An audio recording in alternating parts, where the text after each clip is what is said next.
Noah, we are back for part two of what we would sell every single top 12 Dynasty running back for. Pulling off the Keep Trade Cuts list here. We got 7 through 12 coming in hot. Noah, we'll be starting with you in just a second, but if you haven't checked out part one yet, be sure you do after you're finished with this one. There's no need to necessarily watch them in order. You can watch this one, then watch the next one. But either way, I hope you're enjoying the video. Please leave a like if you do. Comment down below. What would it take for you to sell some of these running backs yourself? Are we close? Are we cold?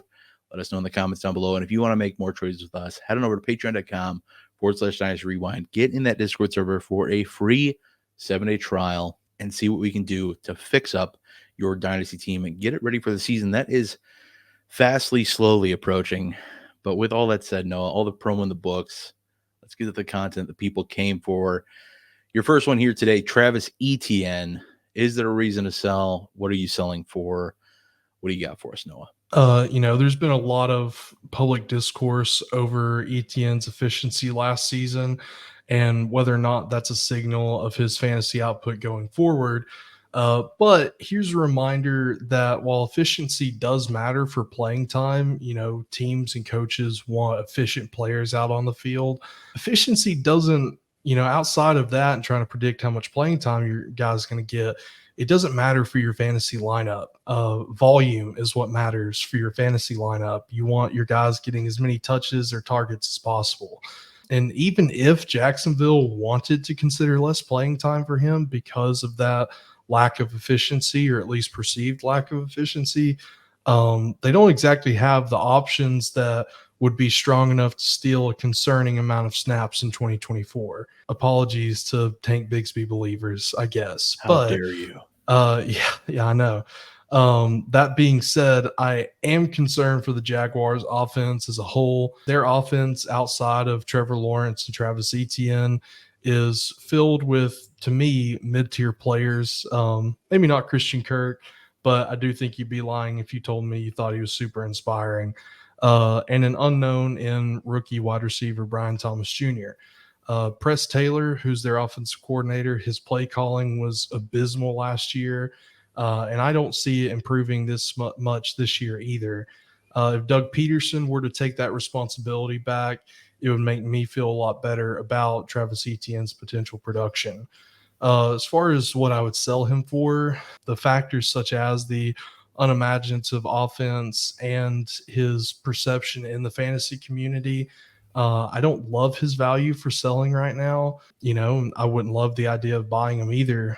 He's kind of at a void for me, but if I was selling him, I would be happy really to get any first and then also a second on top of that. And that's just based off his history and pedigree so far. I wouldn't sell him for any less than that, but I do feel like it could be a bit of a tough sell still, given his current state. Yeah, I don't disagree with that. And that's somebody who's like Travis Etienne a good bit over the course of his career. And like you said, the volume is really what matters. And like you said, they're not gonna pull Etienne if he's being somewhat inefficient based on that running backfield full of Tank Bigsby, Dearness Johnson, and the newly added Keelan Robinson, who did nothing in college but still managed to get himself drafted.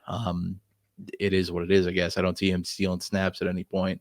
But yeah, it's definitely concerning the offensive coordinator play calling. I do like this offense in an aspect of there are a lot of mouths to feed, and I think they're good enough. They're still above NFL average, good enough pieces to have.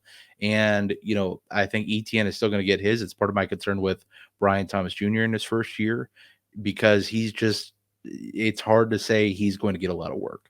And he's a massive avoid for me right now, because I think he's due for that, JSN knock that he got this year where, Brian Thomas, man, there's 4 other great receiving options in front of him, but God forbid he didn't hit that 9 points per game mark. But I still have concerns with Brian Thomas in general, but the late breakout, not doing much until the Heisman year from Jaden Daniels. But either which way, yeah, we're talking about Travis Etienne, Bob.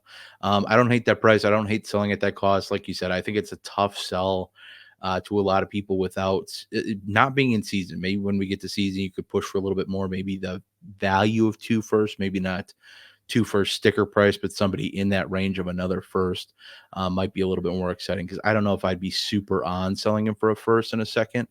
I'd want a little bit more because I think he does a little bit more for your lineup because of all the volume he does get. And at the end of the day, volume is what puts points in lineups, not necessarily efficiency.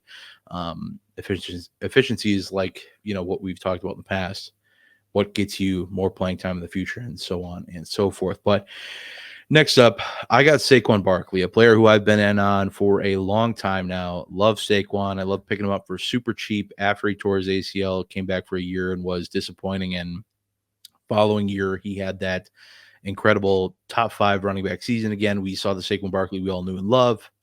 Great. Come back to last year, and it's not as good, but it's still good. But that Giants team was just god awful.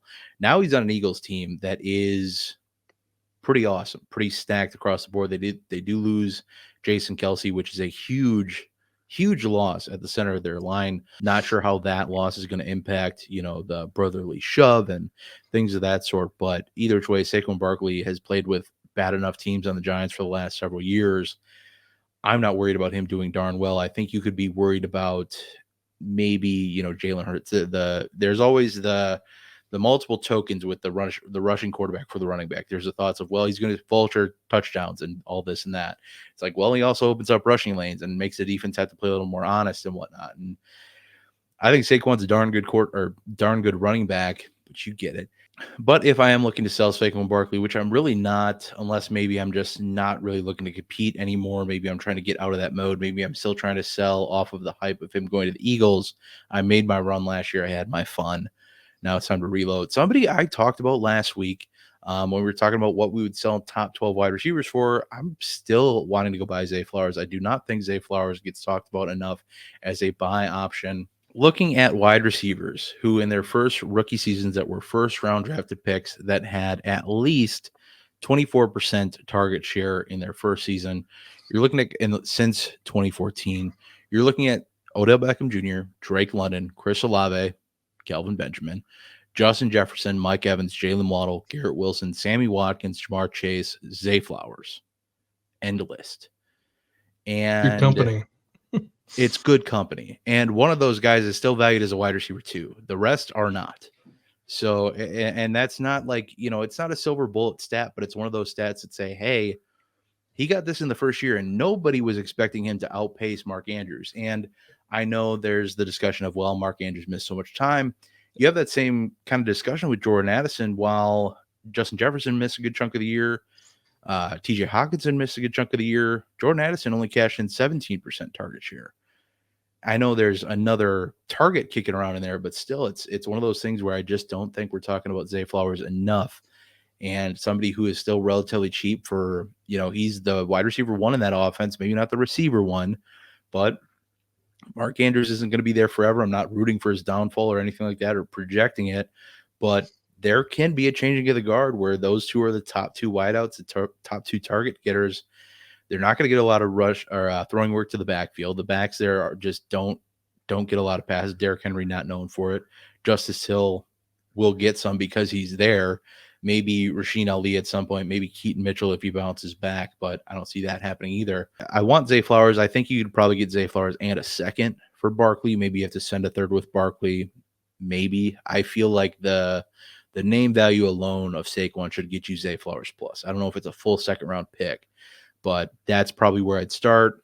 Maybe settle for a 2-3 flip, getting Zay Flowers in a second for Saquon Barkley in a third. What do you think about that, Noah? What do you think about selling Saquon? What do you think about targeting Zay Flowers as a return? If you're trading with a team that's looking to compete this year, they're going to want, again, a proven asset at running back who, probably going to be a little bit more excited about Saquon on the Eagles than on the Giants. And Saquon has still performed really well playing for the Giants for all this time.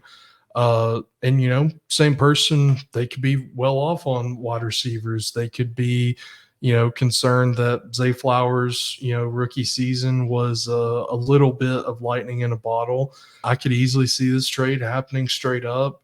I would also, if I'm selling Saquon, I would be totally okay with that 2-3 flip as well. If that's what I had to do to get it done, but I would be all in on getting younger at a different position and grabbing Zay Flowers. It's a good investment for the future to move off of the older running back and to get the younger wide receiver as well. So I like that. I love your take on this next player, Jonathon Brooks.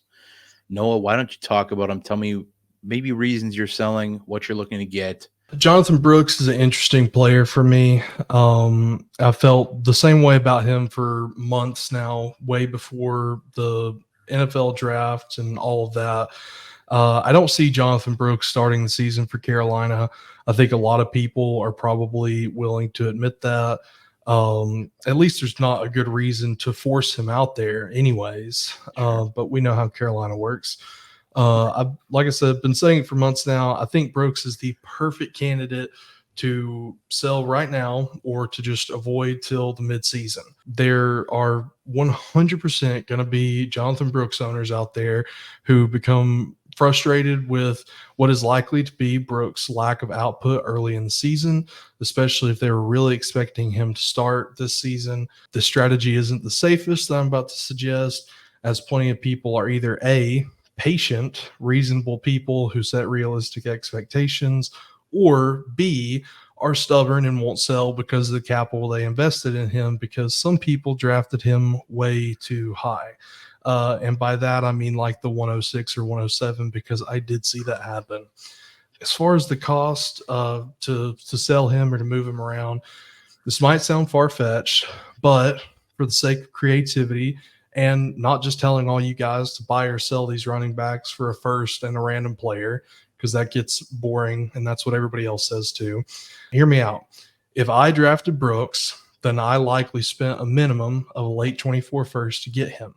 In which case, the best scenario would probably just be trading him straight up for a 2025 first for kind of a reroll.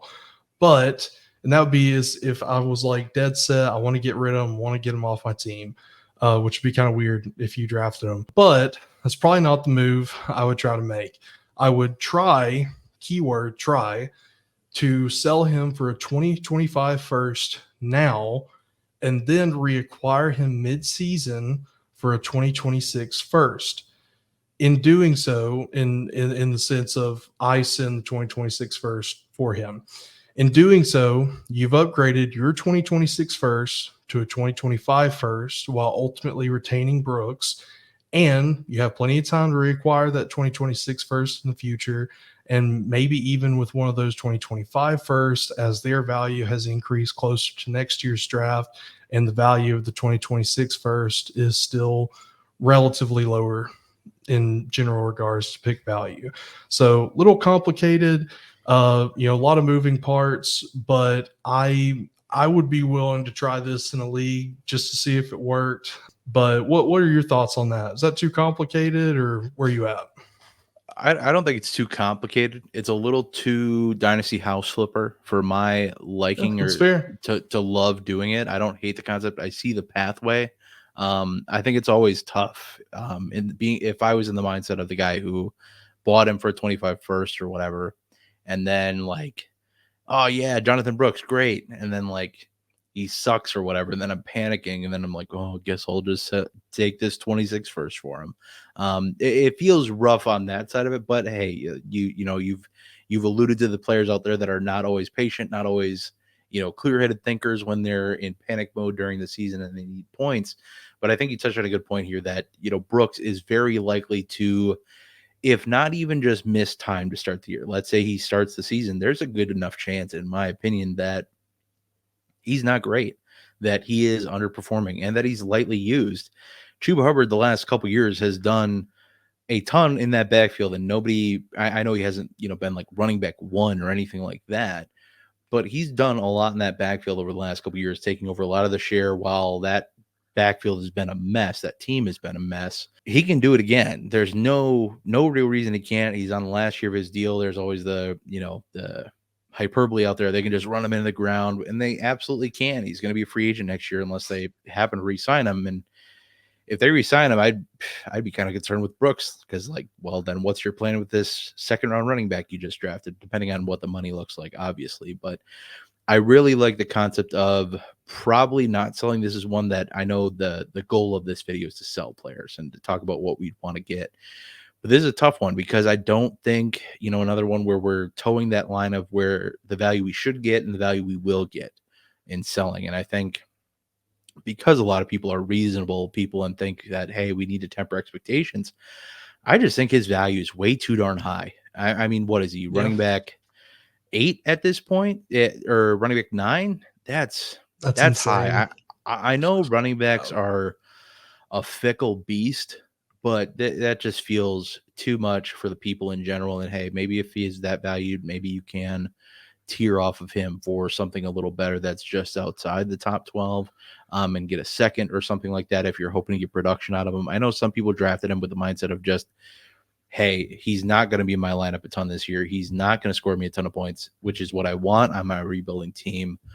I don't hate those people that had that mindset or are proceeding with that, but I think best case is probably more likely actually buying midseason if we do see that dip, like I think we will. Because yeah, selling now is tough, but I don't hate this concept. Because yeah, I mean, if you can just keep the value essentially and move up your first round pick from 25 to 26, or from 26 to 25, excuse me, by all means, that'd be great. But and at worst, you get a 25 first. Like you said, worst case scenario, it's just a re-roll. Yeah. And it's supposed to be a really good running back class next year where we might be even higher on running backs next year than we are with Brooks now. It might just be a case of, well, Brooks is the hot thing right now, even though he's banged up and injured coming into the year.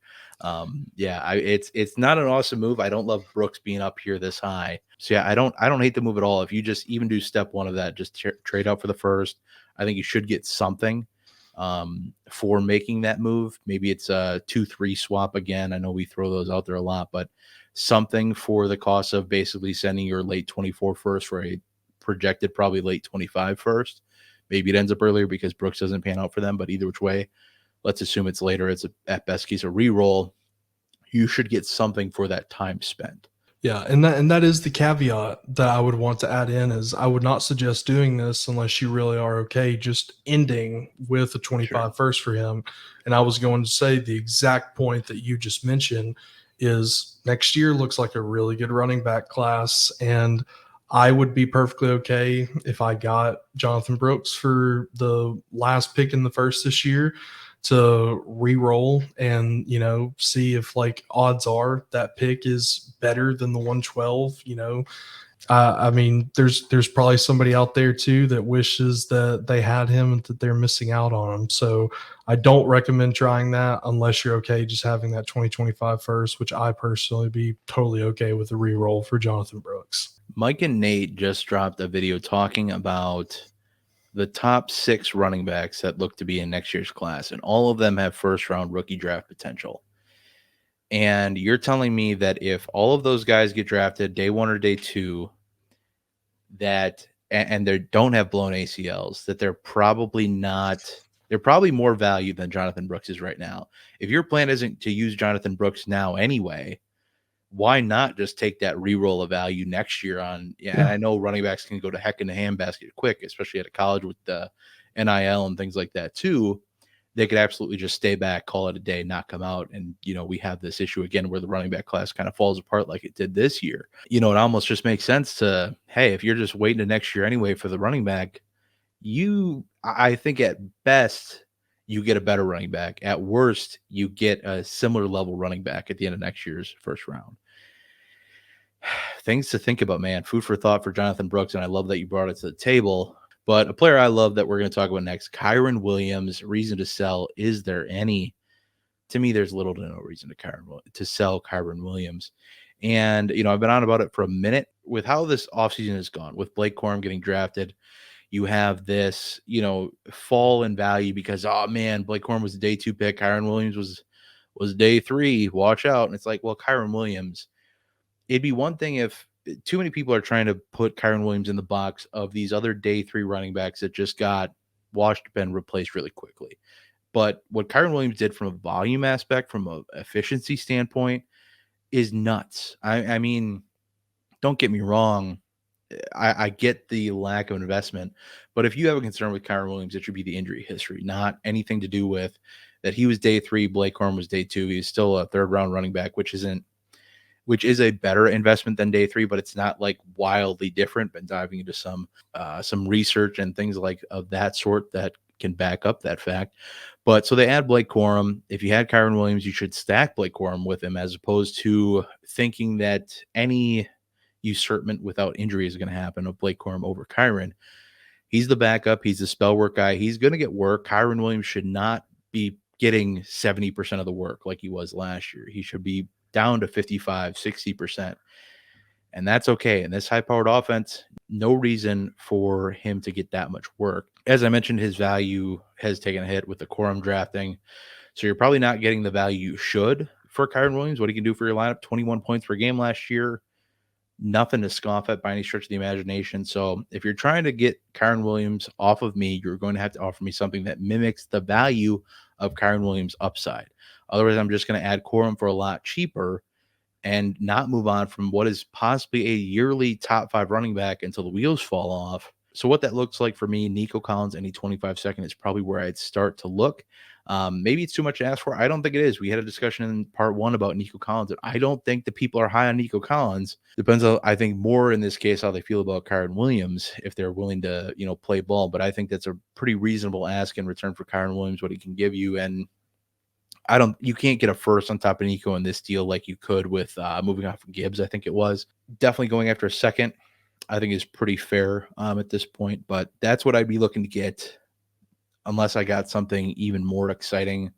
I don't know what that would be. But Kyren Williams, he's been my boy. Loved him as a prospect. He was one of my top-rated running backs coming out that year. Obviously sucked at the combine, got the day 3 draft capital. But, hey, the wait was worth it. Is this worth it for you moving off Kyren Williams? I know you're a big Nico guy. So would this get you off of Kyren Williams? Is this a little light, too much? What do you think of both sides here? Yeah, I mean, as you referenced, I think these are another 2 players in the community where people are kind of separated on how they value both of them. I've kind of stood the middle ground on Kyren Williams. I see trends that the Rams take on, but also, I mean, Kyren just shown what he can do last season. So if somebody came asking for Kyren Williams and was offering me Nico in a second, me being the Nico believer I am, and maybe not as high on Kyren as some are, I think I would probably smash accept that. I would love that value. That would be plenty for me to move off of Kyren for.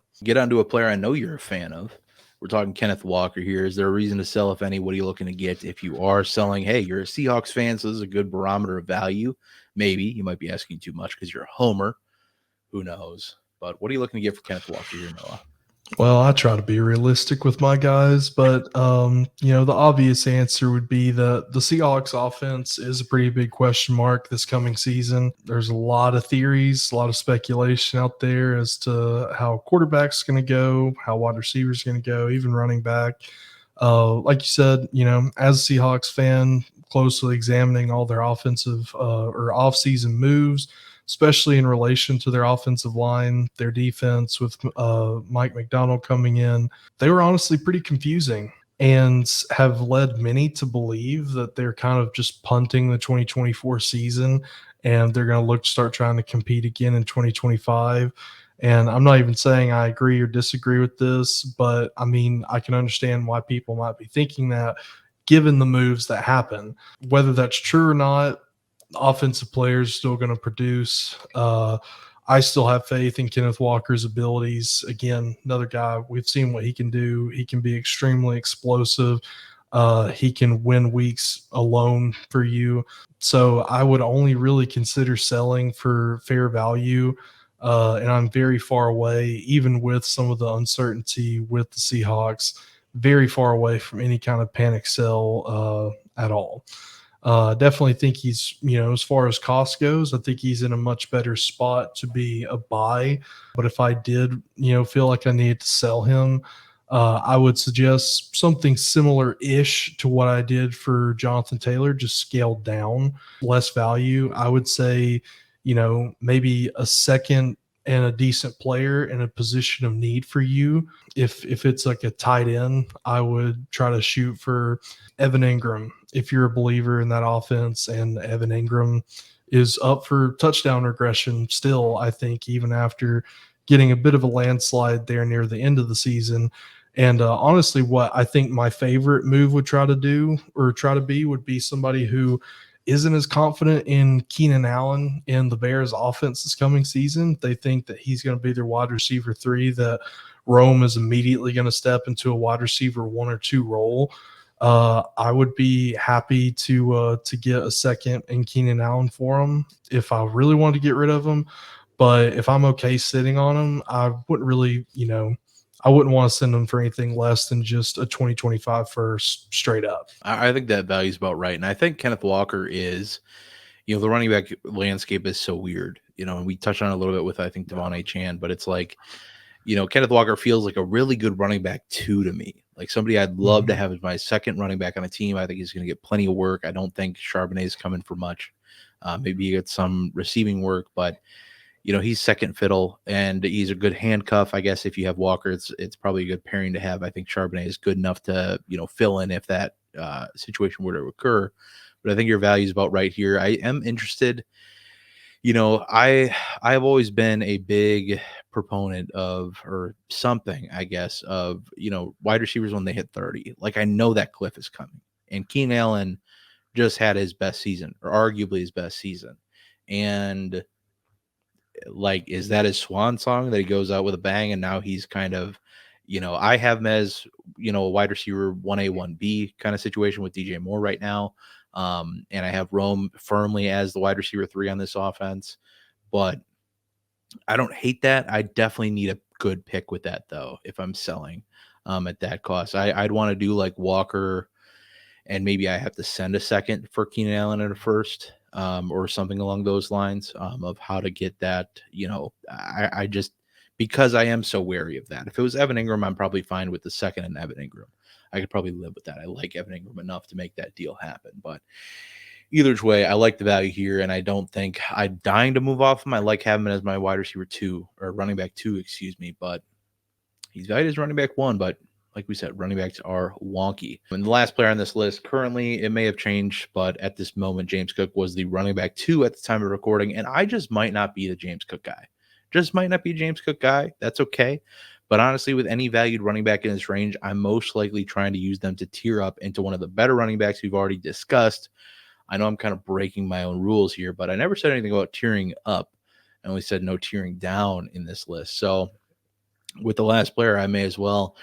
James Cook finished as a fringe running back 1 in 2023, but it was mostly on the back of attrition as he played all 17 games, which, hey, is super valuable, hasn't missed a lot of time in his career. But on a points per game basis, he was running back 19 out of running backs who played at least 10 games, which doesn't seem like that big of a deal. Only 2 points per game difference from running back 12.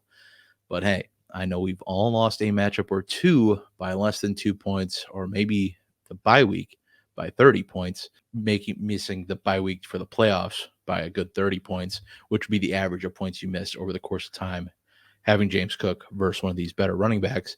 Earlier, I sensed that you weren't a huge fan of Travis Etienne or Jonathan Taylor. You sold both those guys earlier. Would you accept James Cook and Jordan Addison for one of those running backs plus a second round pick? What do you think about that deal, Noah? I would definitely do that for Etienne. Jonathan Taylor, I wouldn't be quite as excited about that deal. But yeah, no, I mean, I think that's fair value. That would be a tier down. If I'm on the other side of that deal, that would be a tier down that I would be happy to make, especially considering that I'm not as down on Jordan Addison as you and a lot of other people are. But yeah, no, I think that's creative. I think that it's, throwing around some names that I think are maybe not undervalued, but definitely under talked about, which can lead to some pretty significant differences in value between 2 people that could allow some really good deals to get done. So I would definitely do that for ETM. Good deal. I love to hear it, and I love to hear from all of you guys down in the comments below. Leave a like if you enjoyed the video. Comment down below, like I mentioned, what it would take for you to move off of some of these running backs. Let us know. We want to hear from you in our Discord as well. Head on over to patreon.com/Dynasty Rewind. Get in that Discord server for a free 7-day trial and see what we can do for your Dynasty teams. And if you want that much more help with your Dynasty teams, check out the roster review option in the pinned comment or the YouTube description box below. But with all that said, all the promo in the books. Noah and I are going to get the heck on out of here. We will see you in the next one. But until then, I hope that y'all have a good one.